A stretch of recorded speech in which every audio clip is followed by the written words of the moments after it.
Hello friends, welcome back to the channel ಸುಮಾ.ಚುಮ್ಮಿ. So ನಾನಿವತ್ತು ಮಾಡ್ತಾ ಇದ್ದೀನಿ some inspirational quotes, some motivational things ಬಗ್ಗೆ ವ್ಲಾಗ್. ಬನ್ನಿ ಸ್ಟಾರ್ಟ್ ಮಾಡೋಣ. ಬಹಳಷ್ಟು ಜನ ಇದನ್ನೆಲ್ಲ ನಂಬ್ತಾರೆ. ಕಣ್ ದೃಷ್ಟಿ, ಕೆಟ್ಟ ದೃಷ್ಟಿ ಮತ್ತು ದೃಷ್ಟಿ ಹಾಕೋದು, ನೆಗೆಟಿವ್ ಎನರ್ಜಿ ಇದೆಲ್ಲ ನಿಜಾನ ಅಂತ. ಇದಕ್ಕೆ ಒಬ್ಬರು ಸೈಂಟಿಸ್ಟು, ಸೊ ಅವರನ್ನ ನಾವು ತುಂಬ ನಂಬ್ತೀವಿ. ಅವ್ರು ಹೇಳ್ದಂಥ ಲಾಜಿಕ್ನ ನಾನು ಹೇಳ್ತೀನಿ ನೋಡಿ. ನಮ್ಮ ಬ್ರೈನ್ನಲ್ಲಿ ಮಿರರ್ ನ್ಯೂರಾನ್ಸ್ ಅಂತ ಒಂದು ಕಣ ಇರುತ್ತೆ. ಆ ಮಿರರ್ ನ್ಯೂರಾನ್ಸ್ ಕೆಲಸ ಏನಂದರೆ ಎದುರುಗಡೆ ಇರೋರನ್ನ ಮಿಮಿಕ್ ಮಾಡೋದು. ಅವರಂತೆ ನಿಮಗೆ ಗೊತ್ತಿಲ್ದಾಗೆ ನೀವು ಯಾರ ಜೊತೆನಾದರೂ 1-2 ಅವರ್ಸ್ ಮಾತಾಡಿದ್ರೆ ಅವರನ್ನೇ ಅನುಕರಣೆ ಮಾಡೋದು, ಅವ್ರ ವ್ಯಕ್ತಿತ್ವದಂತೆ ನೀವು ಮಾತಾಡೋದು.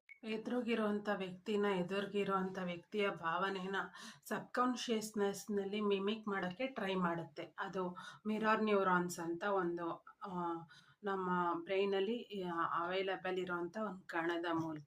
ಸೊ ಇದನ್ನು ಬೇರೆಯವರ ಪರ್ಸ್ನಾಲಿಟಿನ ನಾವು ಮಿಮಿಕ್ ಮಾಡೋಕ್ಕೆ ಟ್ರೈ ಮಾಡ್ತೀವಿ.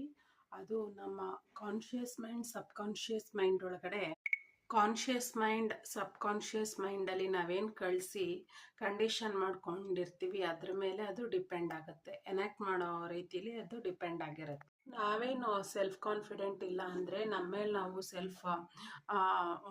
ಒಂದು ಗುಡ್ ಫೀಲಿಂಗ್ಸ್ ಇಟ್ಕೊಂಡಿಲ್ಲ ಅಂದರೆ, ನಾವು ಒಂದು ಒಳ್ಳೆ ಅಭಿಪ್ರಾಯ ನಮ್ಮ ಮೇಲೆ ಇಟ್ಕೊಂಡಿಲ್ಲ ಅಂದರೆ, ಜಲಸಿ ಯಾವುದೇ ಒಂದು ಬ್ಯಾಡ್ ಫೀಲಿಂಗ್ಸಿಂದ ಅವರು ನಮ್ಮನ್ನು ನೋಡಿದ್ರೆ ಕೂಡ ಆ ಮಿರರ್ ನ್ಯೂರಾನ್ ಅವರು ನೋಡಿದಾಗ ನಮ್ಮ ತಲೆಯಲ್ಲಿ ಸ್ಟ್ರೆಸ್ ಲೆವೆಲ್ ಇನ್ಕ್ರೀಸ್ ಆಗುತ್ತೆ.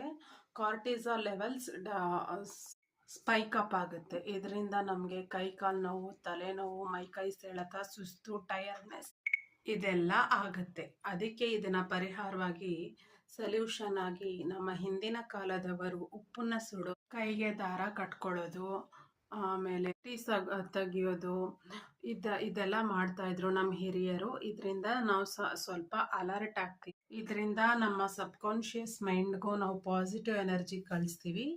ಇದರಿಂದ ನಾವು ಸ್ವಲ್ಪ ರಿಫ್ರೆಶ್ಮೆಂಟ್ ಆಯ್ತೀವಿ ಅನ್ನೋದಂತೂ ನಿಜ. ಇದಕ್ಕೆಲ್ಲ ಏನು ಪರಿಹಾರ ಅಂದರೆ, ಬೇರೆಯವ್ರ ದೃಷ್ಟಿ ನಮ್ಮ ಮೇಲೆ ತಗೊಳ್ಬಾರ್ದು ಅನ್ನೋದಕ್ಕೆ ಏನು ಪರಿಹಾರ ಅಂದರೆ, ನಿಮ್ಮ ಮೇಲೆ ನೀವು ಕಾನ್ಫಿಡೆಂಟ್ ಆಗಿರೋದು, ಮತ್ತು ನಿಮ್ಮ ಸಬ್ಕಾನ್ಷಿಯಸ್ ಮೈಂಡ್, ನಿಮ್ಮ ಸೂಕ್ತ ಮನಸ್ಸಿನ ಪ್ರಜ್ಞಾವಸ್ಥೆಯನ್ನು